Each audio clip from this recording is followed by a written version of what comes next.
de marzo de 1924, vistas las malas condiciones de trabajo, el bajo salario, la falta de atención médica y medicina, los trabajadores del garaje, ayudantes y choferes y mecánicos, pasaron una carta a la empresa diciendo que desde ese momento y desde ese día no continuarían trabajando en el garaje ni en la compañía si no le aumentaban el salario a 10 bolívares, si no le daban atención médica y medicina, habitación para ellos y sus familiares, transporte del trabajo al sitio de vivienda. La compañía inmediatamente mandó la policía donde estaban parados los trabajadores. Ustedes están en huelga. No, señor, no estamos en huelga. Estamos parados. Hemos dejado el trabajo porque pensamos irnos de aquí. No consideramos que esto sea huelga, sino una petición. Si no nos dan la petición, vamos a otra parte a buscar trabajo y a conseguir mejores condiciones de vida y mejor salario que el que ganamos aquí. De lo contrario, si no nos dan eso, nos vamos. Bueno, es que esto es una huelga y eso se castiga con la cárcel. Bueno, nosotros no estamos en huelga, pero ¿quieren irse? Sí, nos vamos si no nos pagan eso. Entonces el jefe se quedó de avisar y avisó más tarde, el otro día, de que la compañía estaba dispuesta a darnos 1 bolívar de aumento, de 5 bolívares que ganábamos los ayudantes, de 7 que ganaban los choferes y de 9 que ganaban los mecánicos, 1 bolívar para cada uno.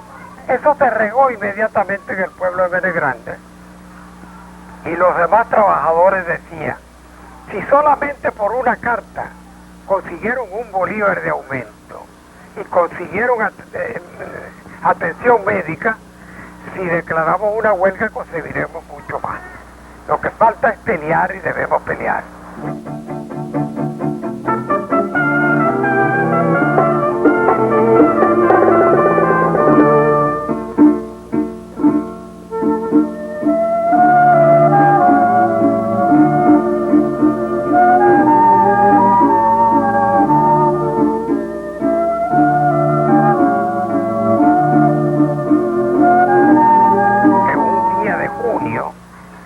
No recuerdo la fecha, un fogonero llamado Luis Augusto Malavé reunió a los trabajadores, les explicó el problema del garaje, les dijo que debía haber una huelga para poder lograr algo más de lo del garaje, o por lo menos lograr lo que se logró en el garaje.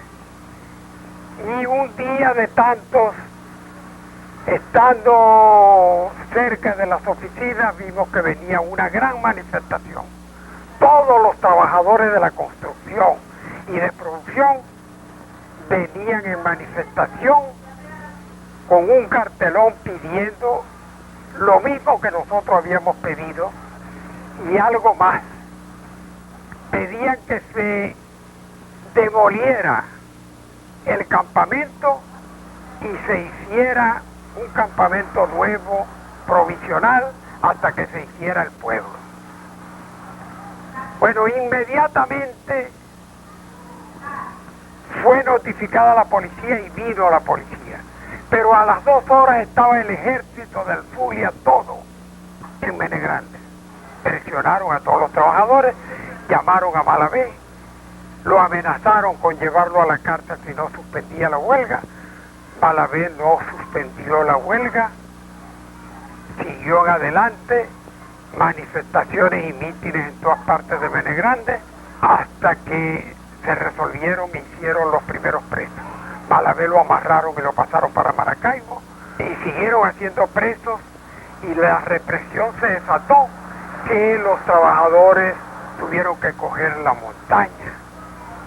El ejército quedó allí y a los 4 días los trabajadores volvieron de la montaña y la huelga se perdió, se rompió y fueron al trabajo.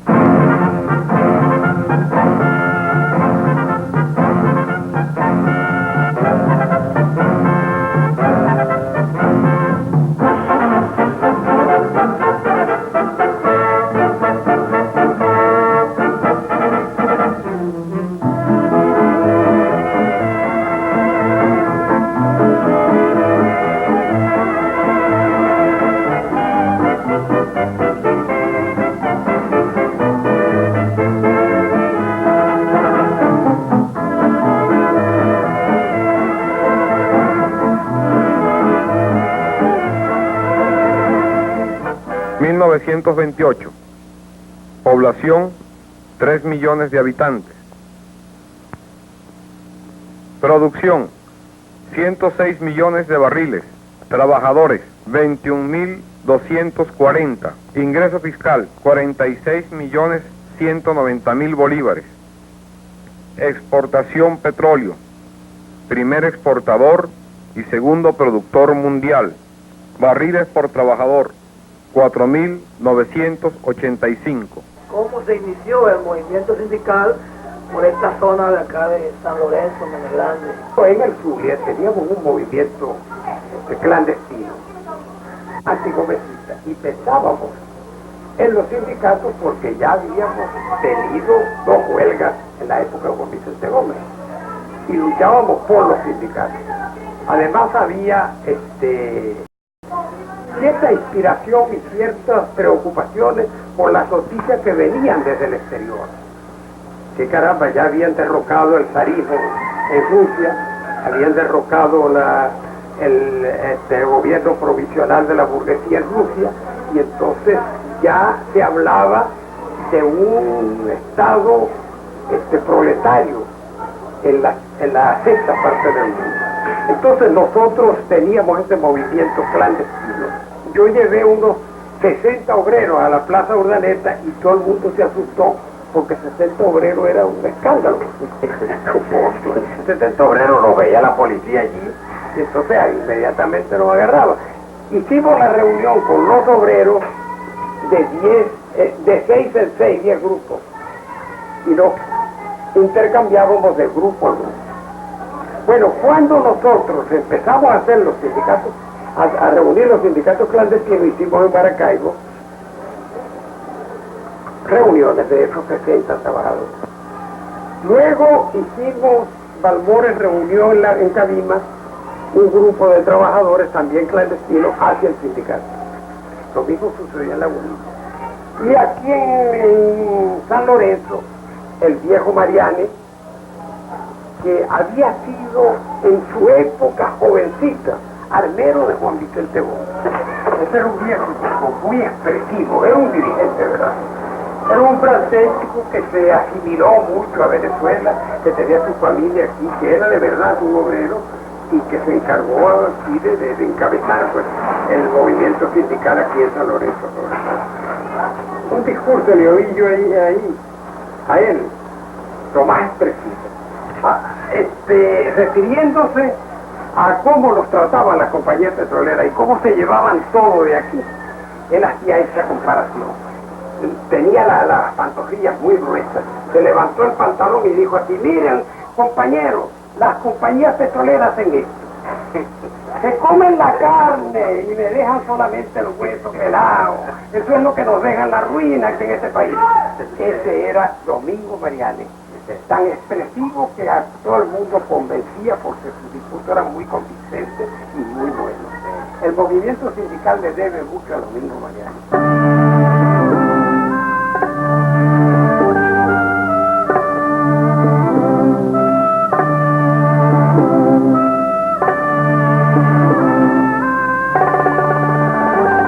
De Gómez en 1935, población 3.500.000 habitantes, producción 148 millones de barriles, trabajadores 12.333.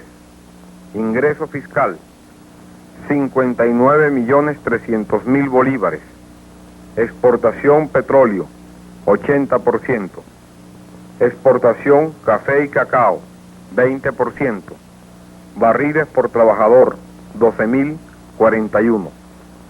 General Eleazar López Contreras. Continúa el gobierno de Gómez.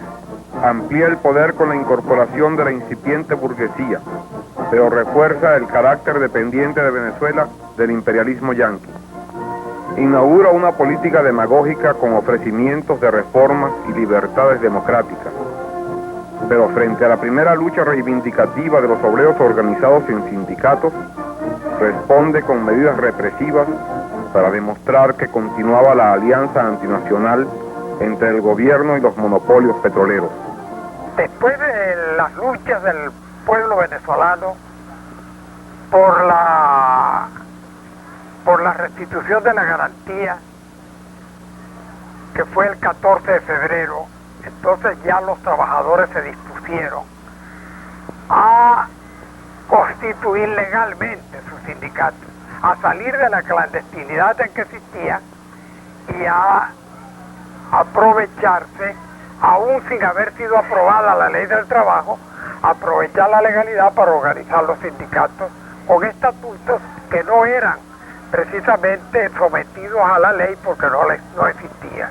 4 días después de la restitución de garantías, el 18 de febrero, se instaló el Sindicato de Trabajadores Petroleros de Maracaibo con unos 1.060 trabajadores. El 27 de febrero se constituyó el Sindicato de Cabima y públicamente en una asamblea muy numerosa, y quedó una directiva también de obreros de las compañías. ¿Para qué organizamos esos sindicatos? Para recoger el espíritu de lucha que tenían los trabajadores, organizarlo y luchar por conseguir mejores condiciones de vida y de trabajo. Y en ese sentido elaboramos un pliego de peticiones en esta forma: jornada de trabajo de 8 horas, aumento de 4 bolívares y con 10 bolívares de salario mínimo, estabilidad en el empleo, escuela para trabajadores y sus hijos, agua potable y con hielo. Estas y otras peticiones fueron negadas por las compañías petroleras y solo ofrecieron agua y hielo. Desconocieron los sindicatos y se rompieron las negociaciones. Frente al conflicto, el gobierno se pone de parte de las compañías.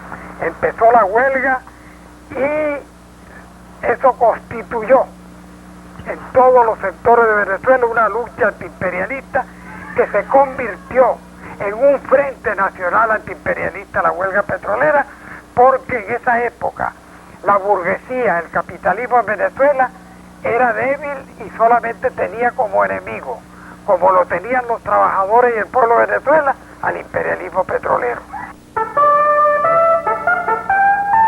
En todos los campos petroleros que existían había 18.000 trabajadores.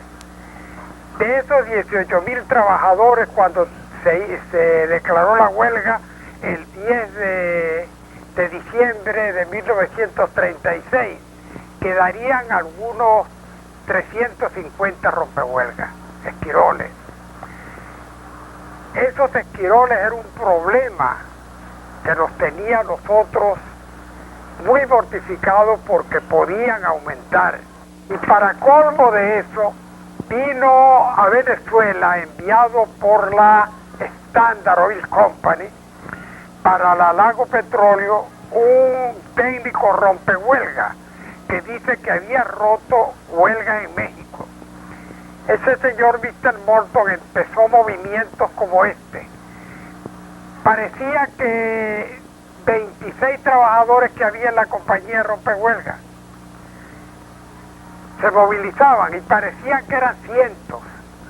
Los barcos para cargar petróleo los llenaba de agua, los sacaba y los botaba en la barra de Maracaibo y los regresaba para Lagunillas y Cabimas a llenarlos de agua nuevamente, porque no había ni una gota de petróleo que embarcar. Y entonces daba la impresión de que se sacaba más petróleo que nunca en esa oportunidad.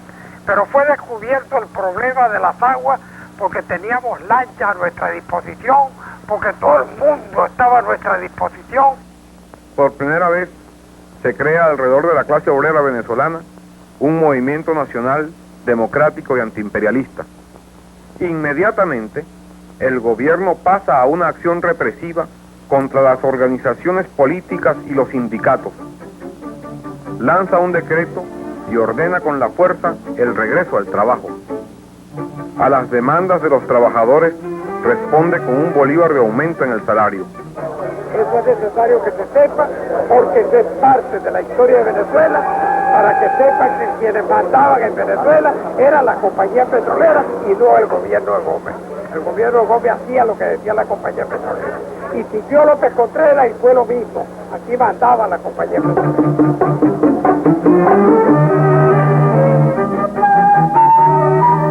1920 a 1936. Producción 1.262 millones de barriles. Ingreso bruto compañías 8.644 millones de bolívares. Venezuela.